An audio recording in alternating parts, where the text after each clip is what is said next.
예물을 드리신 성도님이 계십니다.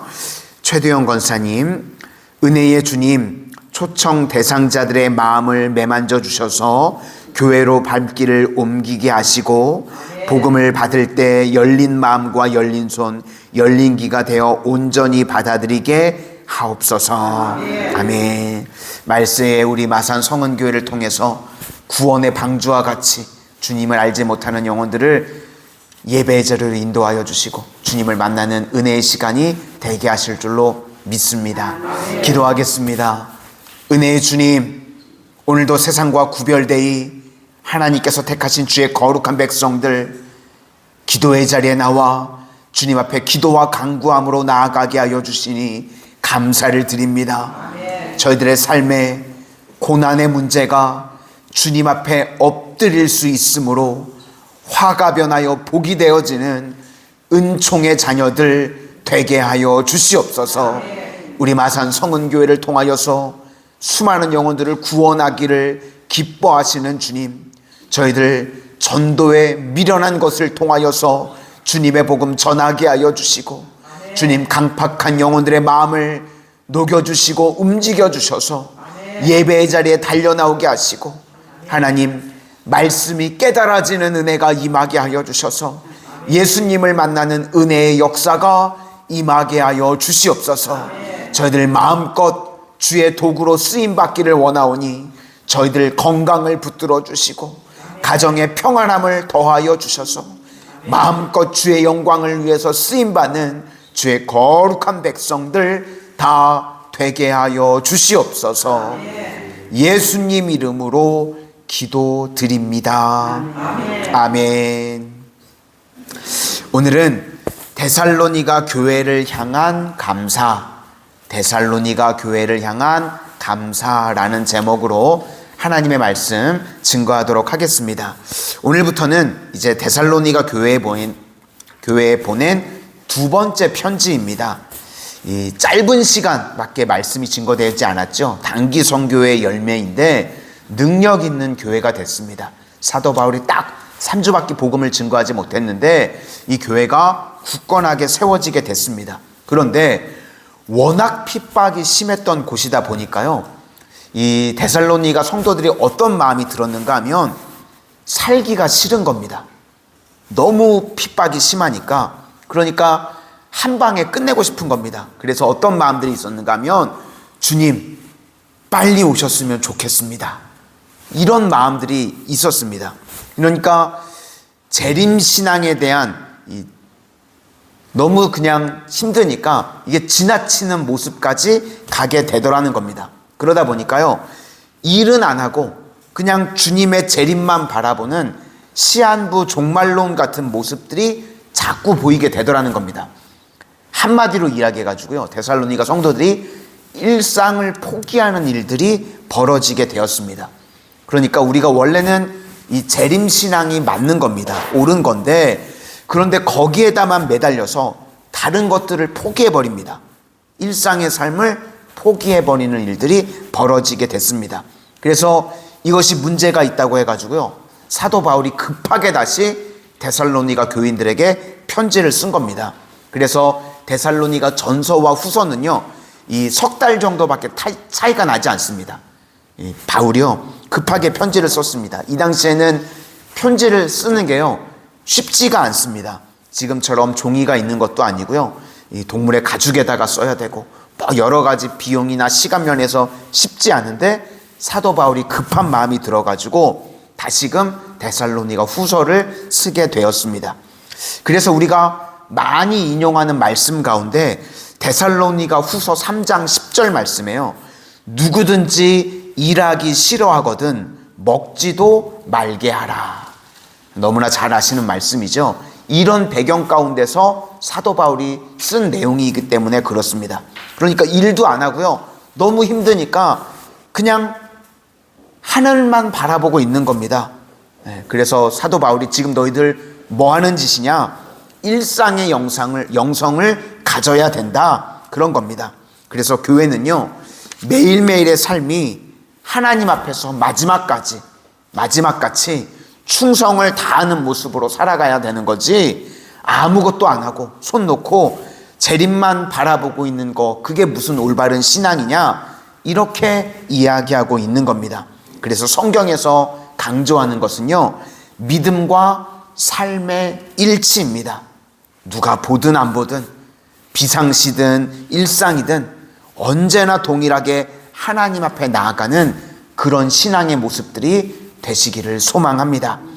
오늘 먼저 1장은요, 감사의 형태로 이 데살로니가 교회 성도들을 칭찬하고 있습니다. 첫 번째 감사는 믿음에 대한 감사입니다. 믿음이 자라고 있는 것에 대해서 감사한다. 그래서 3절 상반절에 보니까, 형제들아 우리가 너희를 위하여 항상 하나님께 감사할지니 이것이 당연함은 너희의 믿음이 더욱 자라고. 그러니까 믿음이 있는 것에 대해서도 감사했지만 이제 후서에서는 믿음이 계속해서 자라는 모습에 대해서 칭찬하고 있습니다.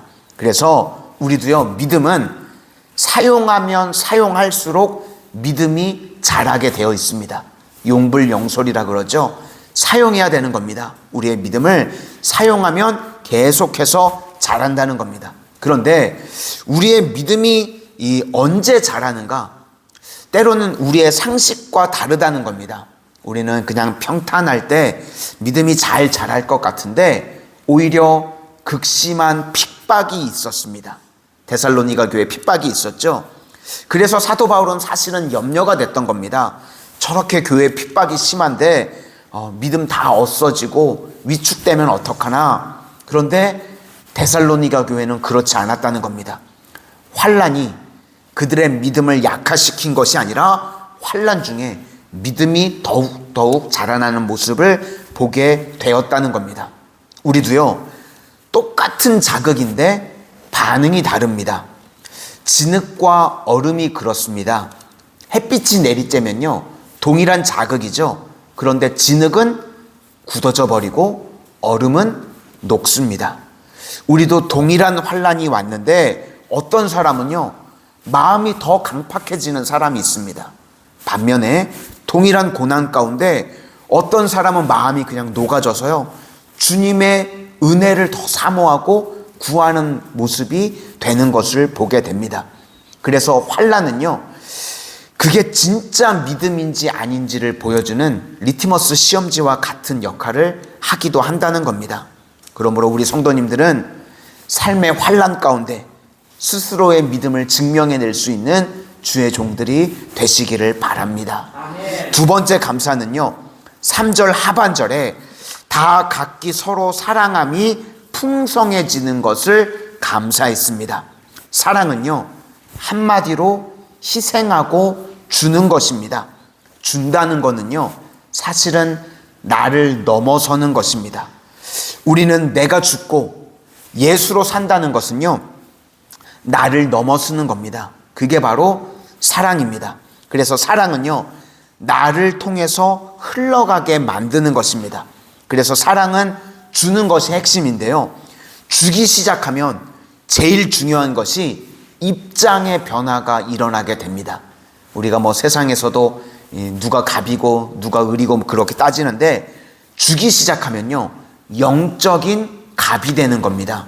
그래서 최고의 갑이 누구시냐면 하나님입니다. 우리에게 모든 은혜와 축복을 공급해 주시는 분, 하나님이시죠. 그러니까 하나님의 입장에 서는 것이요, 사랑이라는 겁니다. 흘려보내고 주는 겁니다. 그래서 교회는요, 뭘 가르쳐야 되는가? 주는 것, 입장의 변화를 가르쳐야 됩니다. 아무리 세상에서 돈이 많아도요, 거지 근성이 있는 분들 있죠. 그러면요, 받기만 좋아해서요, 입장이요, 받는 것으로만 있으면 그 사람은 절대로 성장할 수 없습니다. 그것으로 끝나는 인생이 됩니다. 그런데 어느 순간 이게 방향이 바뀌어서요, 주는 쪽으로 가게 되면요, 그 사람은 하나님의 입장이 되고요, 하나님께서는 또 그런 사람을 기뻐하시겠죠. 그러면 계속 부어주십니다. 그래서 축복의 통로가 되는 인생이 되는 것입니다. 이것이 사랑입니다. 그래서 사랑은요, 풍성하게 됩니다. 주기 시작하면 하나님께서 그 사람에게 계속 부어주시겠죠. 그래서 축복의 통로로 된다는 것입니다. 오헬리의 크리스마스 선물 같은 것도요, 사랑이 풍성하다는 것이 그런 겁니다. 가난했는데 풍성할 수 있습니다. 왜 그렇죠? 가난했습니다. 남편은 금시계, 아내는 긴 머리카락. 서로 선물을 사줄 돈이 없습니다. 그래서 남편은 금시계를 팔아서 아내 머리빗 사고, 아내는 머리카락을 잘라서 팔아가지고 시계줄을 사고. 그러니까 서로 선물을 주고 받았는데 사실 내용은 쓸모없는 시계줄, 쓸모없는 머리빗. 그렇지만 행복했다. 왜 행복하죠? 사랑이 남았기 때문에. 그래서 우리 성도님들은요, 사랑의 스토리를 다 가지고 계셔야 됩니다. 교회는요, 다른 것이 아니라요, 이 사랑에 대한 간증이요, 흘러 넘쳐야 됩니다. 우리가 이렇게 주고 베풀다가 이런 감동 받았어, 이런 스토리가 있었어, 이런 교회가 돼야 됩니다. 그래서요, 간증이 없는 교회는요, 교회도 아닙니다. 부끄러운 교회입니다. 그러니까 주는 이야기, 러브스토리, 우리 교회도 이런 스토리로 가득 채워지는 그런 교회, 그런 성도님들이 되시기를 주님의 이름으로 축원합니다. 기도하겠습니다. 은혜의 주님, 저희들의 삶의 모습이 환난 가운데 믿음이 더욱더 자라나는 신앙의 모습으로 성장해 가게 하여 주시고, 또 사랑을 흘려보내는 주님과 같은 영적 갑의 모습이 되게 하여 주셔서 풍성한 사랑의 간증의 이야기들이 우리 교회에서, 우리 성도님들 삶에서 흘러넘치실 수 있도록 사용하시고 축복하여 주시옵소서. 예수님 이름으로 기도드립니다. 아멘.